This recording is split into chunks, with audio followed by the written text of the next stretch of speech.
Welcome to The Good Life with Nat and Kat, and today we are at the Wellings of Stittsville, and we're going to spend the whole day talking about food.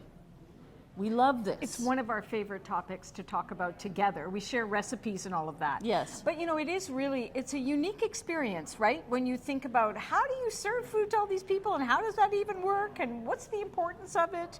Well, yeah, I mean, here at Wellings, we really are unique in the way that we do it. And that there's no designated food time, right? You can sort of come down sometime between 5 and 7, sit wherever you want, enjoy whatever you want off the menu, of which, you know, you've got pub foods, you've got pizzas, comfort foods, sort of elevated profile foods, if that's what you're after.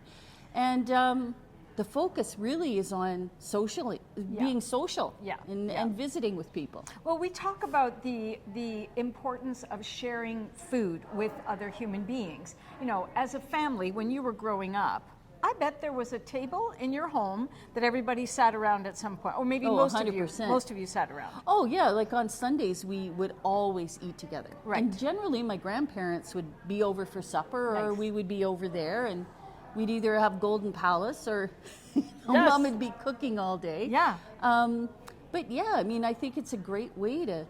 It goes right back to our roots. Yep. Right. Of how we sort of started as a civilization is. The whole emphasis was on trying to find your food that you would have for meals together, and really touch base with one another. And sharing it. We talk about social fitness, and that is, I think, one of the big aspects of staying socially fit as we age, because too often, if we're isolated and we're eating alone, we're not eating very well. And that was my experience with my mom, because you're tired of having to cook all the time. You're just going to eat, and the nutrition level kind of drops. But when you're in community and you're sharing food with other people, well, not only are you eating better, you're also learning about other people, and you're maybe even talking about the food you're enjoying together. So how's your, pasta dish, or, whatever my favorite is. And so we learn something about each other over the experience of exchanging or sharing food together.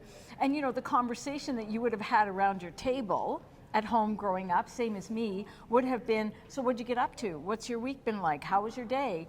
And we learn more about other people, and we learn to, I think, develop that small talk thing. Small talk is no small thing when you're in community. We need to learn about one another and share ourselves. Because, the last time I was here, one of the ladies stopped me before I left, and she said, there are so many stories here. There are beautiful stories here. Well, how else are we going to learn about them if we don't sit at a table and share conversation as much as food? No, I think you're 100% right. And, you make a great point about social fitness, meaning just having the opportunity or creating opportunities for yourself just to say hello or good morning, or, what did you get up to today? And you've got a whole team of chefs here and staff that are dying to cook. So, they don't think twice about taking, 2 or 3 hours to make a little roast chicken and have something unique for the members that are living here. So I think that's a great thing. It's a really important focus, and I think too, here's something really cool. As we get older, and I remember this from Wellings of Picton, talking to one of the ladies who had been, head of her kitchen forever in her married life at home. And she said one of the great things was she doesn't have to think about what she's going to make for dinner. She can now relax and make that time about her. So that's another thing about getting older. We need to, at some point, put ourselves first and make things about us, make life enjoyable for us. And that's another thing that Wellings provides, is it's that flexibility and freedom and lots of choice around how you want to experience your lifestyle. And food is an important part of it. So without the pressure of having to sit with people maybe you didn't want to sit with, you can do whatever you want, whenever you want. I think it's pretty cool. No, it's true. It's really a unique model, and something we actually see people blossom. As it's one of the aspects they don't really think about. Nobody sort of seems to put a real big value on socializing. Just visiting with each other and what that does for you, for your outlook on life in general. And purpose, gives you purpose. And you're heard. Like you're actually being listened to by somebody who's of similar age, rather than talking to your kids who are constant, well, Mom, I've heard that before, or, Right. you know, yeah, Right. well, in the old days. Right. But here you're talking to people that from similar types of backgrounds, similar Sure. ages, so And we it's always appreciate nice. the gold that we have. Wisdom and experience are gold. And that's why we like to talk about the fact that seniors are pure gold, because we have so much to share with the world, but we need to own that space. And Yes. so even, you know, coming into the dining hall or the atrium area where the meals are shared, you know, you might feel a bit intimidated, but it's important to listen to that voice that says, oh, I'm scared, and go past that voice to say, hey, can I pull up a chair with you, or can I join you for a meal? Because you've got to step out of your comfort zone. We all need to do that all the time. In fact, whatever scares us is the thing we really need to do, right? Oh, that's a good point. So, and That's even a good around point. trying new food, perhaps you grew up in a household that only had a certain way of eating, and you want to experience something different. Come here and try something.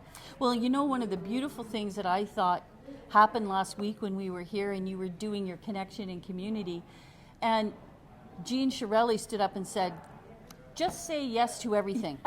Try everything. And Yeah. maybe you'll like it, maybe you won't, Right. but at least you're not going to be sitting on the sidelines. Right. And you're going to be present and involved in your own life. And I thought that was, Yes. that was exactly what we're trying to say is, you know, giving opportunity to join your friends, neighbors, new family. New We family. call them new Yeah. family. At any table, at any time. Right. You know, will it increase your ability just to be social and just to have these conversations? Because we have more in common than not. As Yes. human beings on our journeys, every one of us has a different experience, but that's the beautiful thing about it, is sharing. I loved that 95-year-old man, Arnold, I think his Yes. name is.